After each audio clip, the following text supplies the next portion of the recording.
What's going on, YouTube? So today we're going to talk about the Chevrolet Bolt versus the Model 3. They are direct competitors. The Model 3 starts out at $35,000 according to Tesla's advertising. Now, is that true?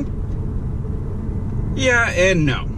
The destination charge is one of the higher destination charges I have ever seen. It's something like $1,200. So in reality, you're paying almost $36,200 for the Model 3 entry level. Whereas the Chevrolet Bolt with destination charge comes in at $37,495. And because of that, their price is very close for starting out.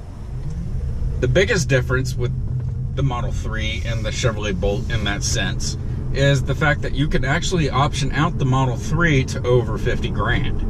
Whereas the Chevrolet Bolt, you're pretty much limited at about 43 with all options, because GM's taken your options and made them either standard or in packages.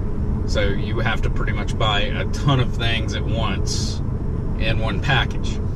When I say a ton of things, it's really not that much. The connectivity package has a bunch of small things. But the Model 3 that we've been seeing running around since the June-July timeframe has been one with the upgraded interior and the extended range battery. The extended range battery gives the Model 3 a 310 mile range per Tesla's information. That battery, I've heard, costs anywhere from $5,500 to $9,000 more on the Model 3. I would hazard a guess it's closer to the $5,500, not the $9,000, because it's not that much of a jump in kilowatt hours compared to the standard battery.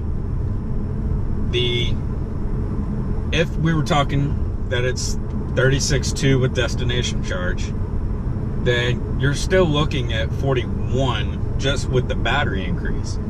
Then you start talking about the premium interior, which includes a bunch of other stuff that is, if I'm not mistaken, anywhere from $3,000 to $5,000 itself.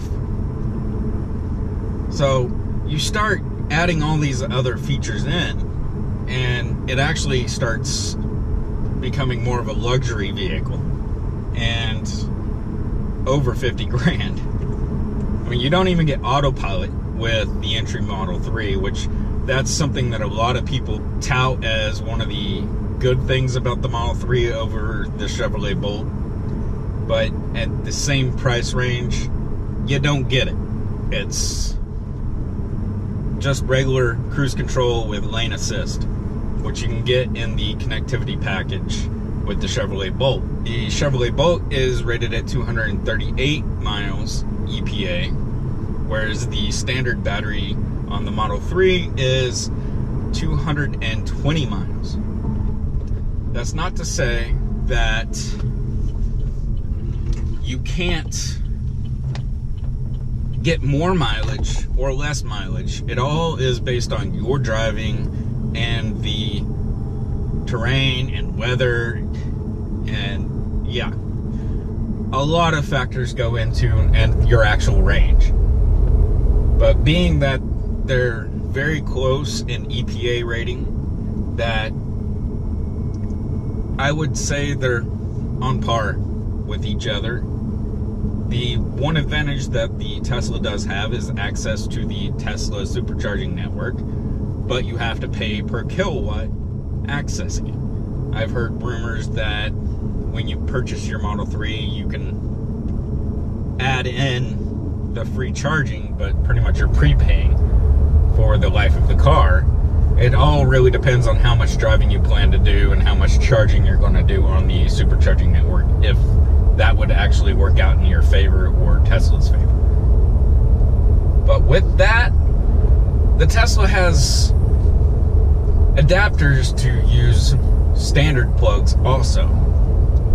So that's the one advantage for charging that I see between the two. Which one do you want? It's up to you. It's just, at the same time, Tesla hasn't been producing the Model 3 for regular people. All the Model 3s that have been produced so far have either been employees of Tesla, friends of Tesla, and family members of Tesla employees. All of them that are currently out there in the wild. The ones that are for the general population, like you or me, they just opened up 2 days ago, at the time of this recording, which is Thanksgiving, 2 days ago, to allow regular people to configure their Model 3. That doesn't necessarily mean they are building those specific Model 3s, but that means they're preparing to build those Model 3s. If that's the case, I would hazard a guess that sometime over the next month, those Model 3s will be built. Tesla's still not producing 5,000 models a week like they had planned to. They are in production hell, as Elon Musk had said. And that is quite a problem, actually, that they haven't met that. I think that's a misstep on their expectations of their abilities, and not really a real screw up on the Model 3 production. 5,000 a week will still push you to not receiving your Tesla for over a year, especially if you're just now putting a reservation in on one. The Chevrolet Bolt, although, has been nationally available since July and been on the market since early this year, and that gives the Chevrolet Bolt more time to have worked out any bugs. There have been issues where people have the center screen lock up on them. I've experienced it once where it locked up, and that's it. Typically it's from when you throw the gear shift into reverse before the system's fully booted up. I haven't really had any other experience having that happen other than the one time, and I always throw it straight into reverse as soon as I hit the power. One time out of the month that I've owned this vehicle. Other people are having Bluetooth connectivity issues, Android Auto issues. I've had Android Auto crash once, and that's it. I've had more issues talking to people that have iPhones on their end than I have had out of my phone and Android Auto. The Model 3, I really hope they get the production figured out, because the more vehicles that are on the road, more companies that are producing vehicles, means that we have more competition and lower prices. At the rate Tesla plans to produce the Model 3, they will hit 200,000 EVs sold before General Motors. The real question comes into, when will General Motors hit it, and will they hit it in the same quarter? If they don't hit it in the same quarter, then Tesla's Model 3 will start costing more than the General Motors EVs before General Motors EVs start costing more than Nissan and Toyota and all them, which is something to really think about when you start talking about the cost of an electric vehicle. The $7,500 tax credit is very useful, it's very helpful in selling these vehicles. EVs do cost more than their equivalent ICE engines, and that's the initial upfront cost, not counting buying the charger for your house. Now you start throwing in the fact that you need a charger for your house, a plug installed, that can cost at least $1,000 just for getting the plug installed, and roughly $500 to $700 for the charger in your house. $1,500 to $2,000 easy. What really kills me is people compare the Model S to the Chevrolet Bolt and the BMW i3. The BMW i3 starts out at $42,000. That Model S starts out at $68,000. You're looking at $26,000 difference in their prices, and people are comparing them. Head scratcher there. What?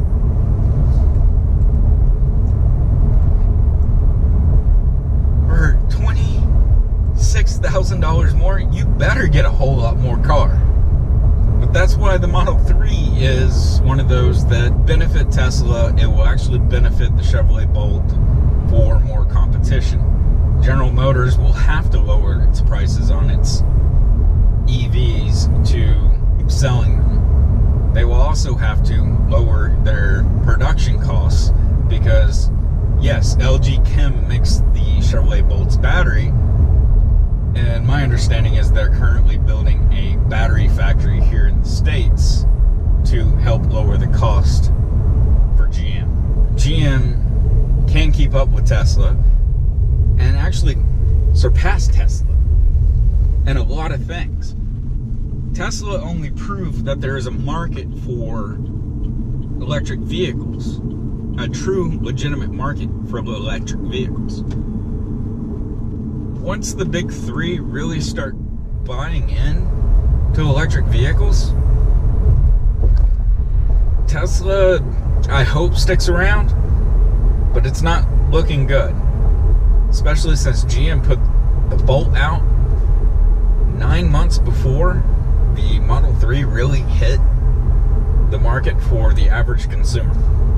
The Bolt is an exceptional vehicle. At least I've experienced in the last 1,200 miles I've driven it. And I drove it from Wichita, Kansas to Oklahoma City. I charged while I was there in OKC. Got it fully charged while I was there. I mean, parked it, Ubered to, where I wanted it to go, and then when my app notified me that the car was charged, I went back and picked the car up. Which, that's the life with an EV. So, those are a few of my thoughts with the Model 3 versus the Bolt. And if you all would like to comment down below and tell me what you think, please do. If this is your first time stopping in, please hit that subscribe button and the like button. And I will talk to you all later.